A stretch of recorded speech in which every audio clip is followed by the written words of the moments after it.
got a text from my buddy Hecapus. He says, "Hey man, he said the same thing used to happen with him. He used to be a bartender. He said, in a server, he'd say others would say, 'Did you save room for dessert?'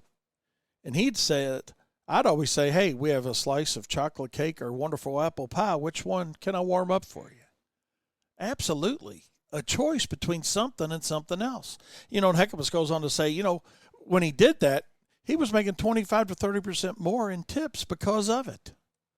Think of that with your business.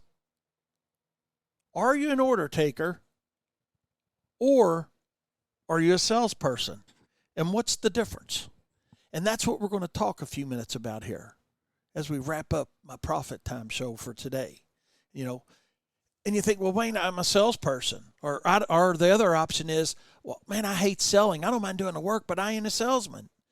You got to get out of that mindset. You are a salesperson. You are a salesperson. But we got to decide what side of the salesperson do we want to be on. Do we want to be an order taker that just lets our customer decide what they want? Or do we want to do a little bit of suggestive selling sometimes? Because when it comes down to it, order takers sell on cost. And when you sell on cost, there's little or no loyalty involved. That's just the reality of it. But salespeople sell on value. It's like Hecapus talking about, hey, man, I'm not going to ask you if you save room for dessert because I just watched you eat a meal.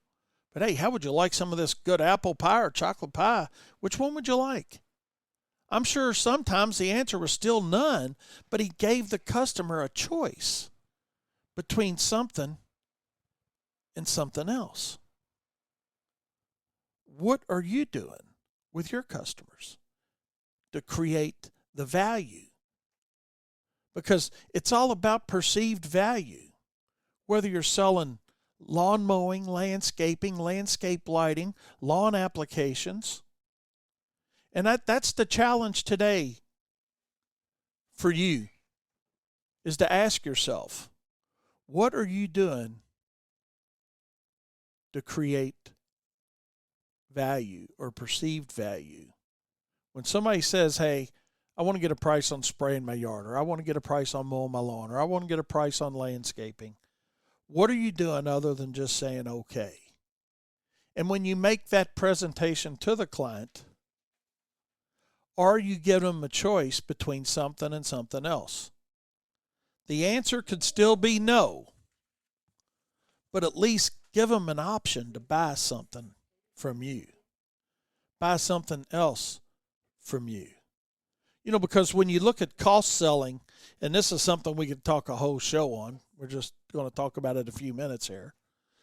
But, cost selling is generally based on either what the competition's charging, based on what you think the market will bear, how bad you need to work, or the mindset of they won't do it, they won't pay it, and you think, well, Wayne, they won't do it, they won't pay it. What's that got to do with being a cost salesman? Because you're already trying to re-justify the price in your own mind. Like, oh, well, they want that. They don't want this. That's kind of like the guy saying, I don't suppose you want an egg in it, do you? But when you say one egg or two, you're giving them a choice. Create the value. And the way you create the value is creating perceived value. And the only way you can create perceived value for your services is to understand your cost, first of all, and know what kind of profit margin you want to make. But we got to remember also that we're not going to paint the sky too blue. We're not going to paint the sky too blue, because then it makes it hard on you as a salesperson to follow through. The old saying to that is, let me get this right.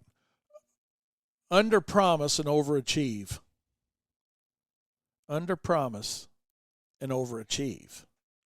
It's kind of like somebody telling you how great a movie is, and it's great, it's great, it's great, it's great, it's great. Well, when you finally see the movie, it's like, man, it was okay. You've just said, hey, this is a pretty good movie. Let your sales presentation be the same thing. Create the value, create the perceived value, but then always do a little bit more. It's the little things that make you a better buy and not a cheaper price.